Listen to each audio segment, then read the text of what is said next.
নমস্কার বন্ধুরা, আশা করি আপনারা খুবই ভালো আছেন। আজকে আমি গাজরের হালুয়ার রেসিপি আপনাদের সাথে শেয়ার করব।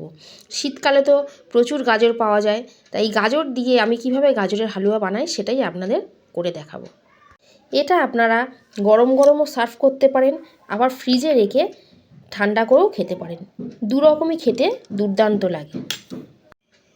গাজরের হালুয়া বানানোর জন্য এই রকম লাল রঙের গাজর নেবেন। এই রকম লাল গাজরের হালুয়া খুব ভালো হয়।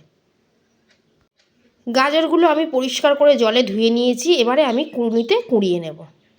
সব গাজর আমি ভালো করে গ্রেট করে নিয়েছি। এবারে আমি গাজরের হালুয়াটা বানাবো।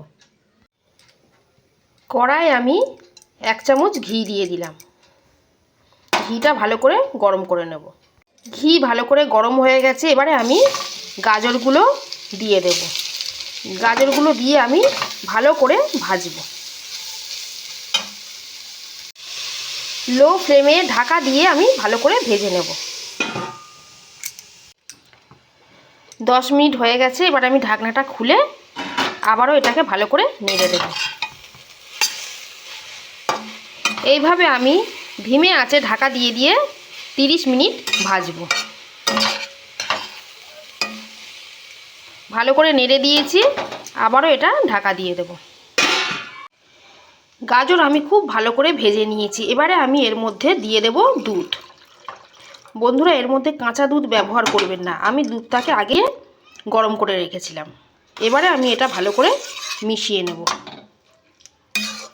মিশিয়ে নিয়ে আবারও আমি ধিমে আঁচে ঢাকা দিয়ে রেখে দেব।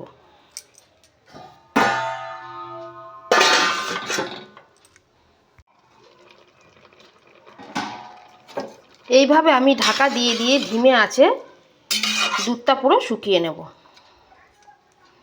নেড়ে দিলাম, আবারও এটা আমি ঢাকা দিয়ে দেব।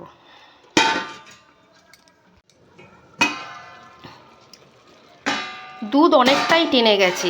এবারে আমি এর মধ্যে দিয়ে দেব 1/2 কাপ চিনি আর দেব 200 গ্রাম খোয়া ক্ষীর।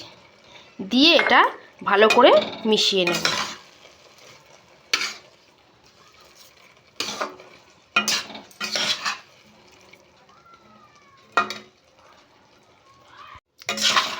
অনেকে একটু বেশি মিষ্টি খেতে পছন্দ করে, তারা আরেকটু চিনি এখানে ব্যবহার করতে পারেন। আমি অন্যদিকে একটা তড়কা প্যানে ঘিয়ের মধ্যে অ্যালমন্ড, কাজু, কিশমিশ আর পেস্তা বাদাম একটু ভেজে নিচ্ছি। ঘিয়ে ভাজা ড্রাই ফ্রুটগুলো এবার আমি গাজরের হালুয়ার মধ্যে দিয়ে দিলাম। দিয়ে ভালো করে মিশিয়ে নেব।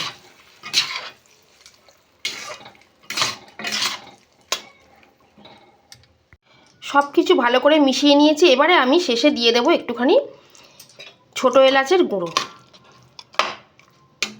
ছোটো এলাচের গুঁড়ো দিয়ে আমি ভালো করে মিশিয়ে দেব।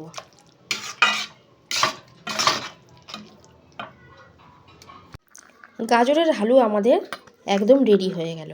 আমি ওপর দিয়ে এবার ভাজা কাজু আর পেস্তা ছড়িয়ে দেব।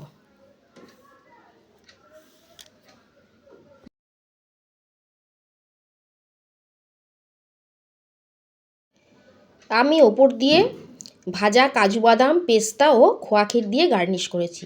রেসিপিটা আপনাদের কেমন লাগলো কমেন্ট করে অবশ্যই জানাবেন। ভালো লেগে থাকলে লাইক করবেন, শেয়ার করবেন, চ্যানেলটা সাবস্ক্রাইব করে আমার পাশে থাকার অনুরোধ রইল। সবাই খুব ভালো থাকবেন, সুস্থ থাকবেন। ধন্যবাদ।